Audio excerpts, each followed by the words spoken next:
ইন্নানিল্লাহ। সকাল হইতে গুনে আইছি, একটা টাহা পকেটে পড়ে নাই, কি যে খামুয়ানে। এ হালত গো ওর ইন্টারপ্রাইজে সময়টা শেষ, মরে একটু তাড়াতাড়ি দিয়ে আয়। মৌলভী সাহেব কমনে যাইবেন, আপনি কম দিই মরে। মোর একটু হপার অমুক জায়গায় দিয়ে আয়। ওঠেন মৌলভী সাহেব, হলে ওঠেন।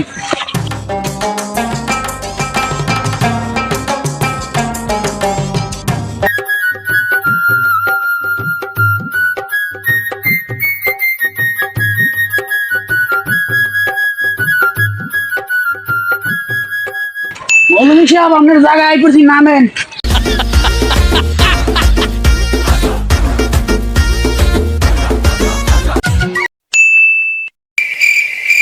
ও কি মৌলভী সাহেব গেলে কই?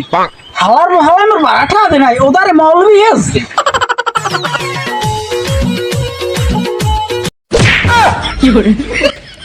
হালার মালা কি সোয়ে দেয় না, মুই নাইলে কানা মানু দেখি নাই, ও হেইতে মোরে ধাক্কা দেবে। ও কাকু ওঠেন ওঠেন ওঠেন। কাকু আসসালামু আলাইকুম। ওয়ালাইকুম আসসালাম। ও চাচা, পাশের গ্রামের আজিবাড়ির মসজিদটা কোন দিকে কইতে পারেন? হ্যাঁ কা, এখন তো কোনো নামাজের রক্ত নাই, হেমে এখন যে কর বাকি। আরে বাপু, নামাজ না, হইছে কি মুই আজিবাড়ি মসজিদে ইমামতির লইগিয়া ইন্টারপ্রাইজ দিতে যামু। ও তুমি ইমামতির লগে ইন্টারভিউজ দিতে যাবা? হয় হয়। হলে তুমি ফেল। কথাটা বুঝলাম না। আহা, তুমি বোঝো নাই, তুমি ফেল। আচ্ছা, পরীক্ষায় পাস করা বা ফেল করা ওইটা বড় কথা না, পরীক্ষায় অংশগ্রহণ করাটাই বড় কথা। হইছে কি কাকু, আপনি কি মসজিদটা চেনেন?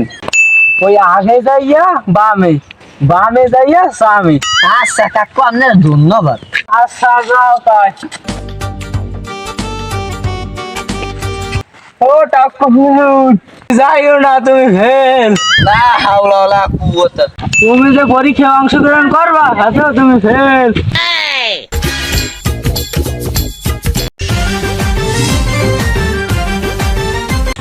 হ্যাঁ মৌলভী সাহেব, আপনারে আমি পরিচয় করাইতে চাচ্ছি। আমি মসজিদের সভাপতি, আর উনি এই গ্রামের মেম্বার কা মসজিদের সেক্রেটারি, আর উনি হয়তো মসজিদের ক্যাশিয়ার, আর উনি মসজিদের কিছু না, তাও আমরা তার সম্মান করি, কারণ উনি হচ্ছে হাই স্কুলের মাস্টার, বুঝছে? আমরা এই ব্যাপারটা মিলিয়া তোমার ইন্টারপ্রাইজ নিমু।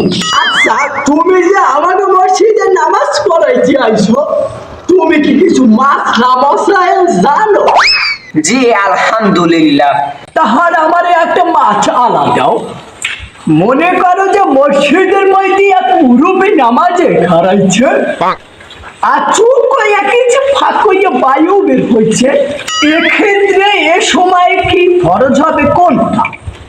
উজু করা না মানিয়ে বাঁচানো? উজু করা ফরজ। এই রে গেছে। কি গেছে সভাপতি সাহেব? কিচ্ছু না, কয় জুমার নামাজ যে গেছে হেউ সমান নয়। কেন এ সময় কি কোনো আর কোনো মাসলা মসিয়ত নাই? এক্ষেত্রে উজু ফরজ। তুমি জানোই না, এখানে তো মান সম্মান বাঁচানো ফরজ। হতে পারে ওই মুরব্বী মসজিদের বড় কোনো একটা পোস্টে আছে, আর আছুক এক রাকাত নামাজ ছুঁয়ে যদি তোরটাই উঁচু করতে, হেলে যদি মানে দেয়, হেলে মানে যেতে খায়। উনি মাসলা মাসায় কিছুই জানে না, উনি আমার তরফ থেকে ফেল। শোনেন মৌলভী সাহেব, আমাদের মসজিদে 3টে কাতার আছে। 3টে কাতারের ভিতরে প্রত্যেক কাতারে 10 জন মুসল্লি দাঁড়ায়। সেক্ষেত্রে জুমার নামাজের দিন মানুষ বেশি হওয়ায় এক কাতারে 13 জন করে হয়েছে। এখন বলেন মোট কতজন মানুষ আছে মসজিদের ভিতরে? কেমন প্রশ্ন করলেন? আমি আইছি মসজিদে ইমামতি করতে, আমি কি অঙ্ক করতে আইছি? আমি বলছি তোমরা আমারে শিখিয়ে তো জায়গায় লই যাবা, তোমরা আমারে এখন আনছো না, উনি আমার তরফ থেকেও ফেল। আচ্ছা ইমাম সাহেব, তুমি আমাকে একটা ফতোয়া দাও। ওরে মেম্বার সাহেব, এটা ফতোয়া না, ফতেহা। জি বলেন। মনে করেন যে মৌলভী সাহেব এলাকার একজন সম্মানিত লোক, তার কাছে মানুষের আনামত আছে। ধরেন কয়শো বস্তা চাউল আসছে, এখন সেই সম্মানিত ব্যক্তি অল্প কয়েক বস্তা চাউল নিজের কাছে রাইখা দিছে, আর বেশি পরিমাণ চাউল মানুষের কাছে বিলাইয়া দিছে। এখানে কি তার কোনো পাপ হইছে?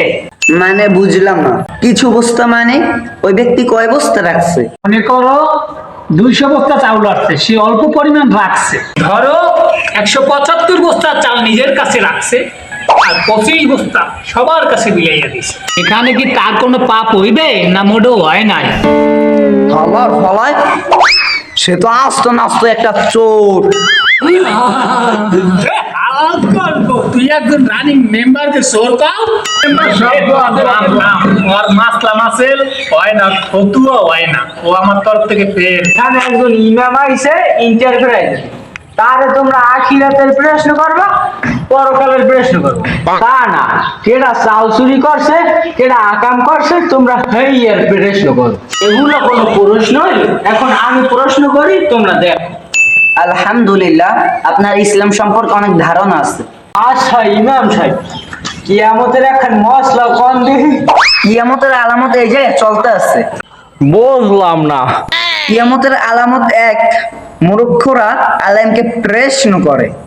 এবারে ইমাম, তুমি কি কইলা? তাতে কি আইসা দাঁড়ায়? তুমি আলেম আর আমি মূর্খ। কি বলতে চাইছো তোমরা? এবারে ও ঠিকই কইছে, এই মজলিসে শিক্ষা থাকলে আমি আছি। থামো থামো, এই বাইরের মৌলবী হুজুরের দ্বারা আমাকে মালিজিয়ান খাইতে সুখা, আমাকে মসজিদের জন্য এই ইমাম আমরা ফেল করাইলাম। থামো থামো, এই পর্যন্ত 21টা ইমাম ফেল করাইছো, সামনে জুম্মা কি তুমি পড়াবা? এই জুম্মা পর্যন্ত থাও, যদি ভালো লাগে রাখমু, না তো রাখবো না। আচ্ছা ঠিক আছে, এ হুজুর ইমাম সাহেব, আমি ওই পাশের রুমটায় থাকবেন, আর ওই মেম্বারের কয়েকটা পেট মুখতে বাতুক আনবে। লও সবাই আমরা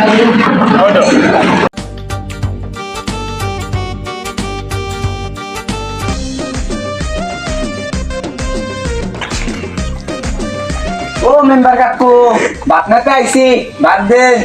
এরা মৌলবি যাইবে, আইছেন দেন বোন। ও জলিল আমার ঘরে হুজুরে ভাত দাও। এ হুজুরের ভাত দেছো? কতক্ষণে বাড়ি দিছি। এ হয় দিতেছি এই এ হলো হুজুরের এক বাড়িতে গোস্ত দিছি আর এক বাড়িতে কত দিছি, এই নিয়ে হুজুরের দিয়েও। আহমদ, তোরে কি গোস্ত দিতে কইছি? তুই খালি কত দিবি? গুড়া কারা খাইবে নাকি দা? এ হলো আলেম ওলামারে খাওয়াইলে সব হইবে। এ বেডি, তুই এত বোঝো কা? তুই কি আর লাগে যাবি এত সব জব করো? হাদিস কোরআনে থাকলে হ্যাঁ মই যাইতেন গে, তোমার নাম সুরের লাগে মই ঘর সংসার করতাম না। বেডি, তুই কি কইলি? কেন টেলায় তোর আইলা তো এককালে বাইর করে দিমু। তোরে যা কইছি হইয়া দে। আচ্ছা বাবু দিতে আছি। ও মৌলবি সাহেব, এই ধরো তোমার কাকি কদুরেন্ডে কদুরতে ভাত দিয়েছে, খুব সুন্দর হয়েছে, খাইয়ে মজা পাবো অনেক। যাও বাবা, যাই আল্লাহ আল্লাহ জিকির করো, মসজিদে নামাজ পড়ো।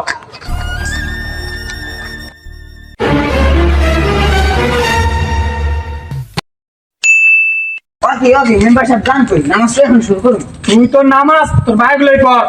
সামনের কাতারে যায় নামাজ লাগছে, তোর আব্বারা বই রয়েছে, নামাজ তুই হ্যাঁ লইয়া পড়। শুনেন মেম্বার সাহেব, এটা আল্লাহর ঘর, এখানে ধনী ঘরের কিছু নাই। এই আল্লাহর ঘরে সবাই সমান অধিকার, সবাই নামাজ পড়তে পারবে। শুনেন মেম্বার সাহেব, আমি দেখ মুরব্বী ছাড়াই আপনার জানা মাস লাগছে, দিচ্ছে আসেন নামাজ পড়ি, চলো। আচ্ছা ইমাম সাহেব, আজকে তো মসজিদে মুসল্লি খুব ভালোই হয়েছে। জি দেখলাম তো। তোরা মেলা করছো কই? আমাদের টাইম শেষ হয়ে যায়, আল্লাহ শিখদুল্লাহ নামাজ পড়া হয়। সভাপতি সাহেব, আমরা তো নামাজ পড়ছি। গর্ব, তুই নামাজ পড়ছো, আমি মসজিদের সভাপতি, তুই নামাজ পড়ছো কেমনে? তাহলে আমার যে নামাজটা কাজ হয়ে গেছে, এই নামাজ কি তো বাহে পড়াইবে মোরে? না হুজুর, আমরা ভুলই হয়েছে, আমরা সভাপতির লাই নামাজ পড়বেন না? আরে হুজুর, তোমার একটু ভুল হয়েছে, তুমি সভাপতির কাছে যে মাপ চাও। যাও, তোমার বাপের বয়সী বয়স তো, সমস্যা নাই, যাও। বলছে তোমার আর মাপ চাওয়া লাগবে না, আইজুর বয় তোমার আর আমাকে মসজিদে রাখবো না, তুমি চলতে যাও, তোমার রাত প্রয়োজন নাই। এই রে জানাজার নামাজ কয়টা দেছে হুজুরে কই? তো হুজুরের সভাপতি সাহেব বিদায় করে দিতেছে। হুজুরের যে বিদায় করে দিছো, এখন কি জানাজার নামাজ পড়াবা তুমি? আমি ভরামো মানে আমারই সুরে কালামে যায় ভুল, আমি ঠিক মতো নামাজ পড়তে পারি না, আমি কি আমি জামানাজার নামাজ পড়াম? তুমি পড়াতে পারবে না, তাই হুজুরের বিদায় করে দিছো। আমি বুঝতে পারি নাই, এলে গিয়ে হুজুরের বিদায় করে দিছি। আমরা এতটা মূর্খ, আমাকে হুজুরে না থাকলে আমাকে এলাকাটা পুরো অন্ধ, আমাকে মুসলিম জাতিটাই অন্ধ।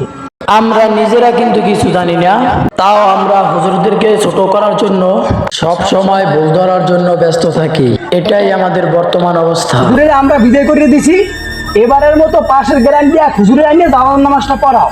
তারপর জামার নামাজের পর আমরা যাইয়ে হুজুরের সাথে মাপটাপ চাইয়ে তারপর হুজুরের আবার ফেরত আমাকে মসজিদে আনবো। এবারের মতো চলো আমরা সবাই জানাজার নামাজটা পড়ি। ঠিক আছে, চলো। চলো।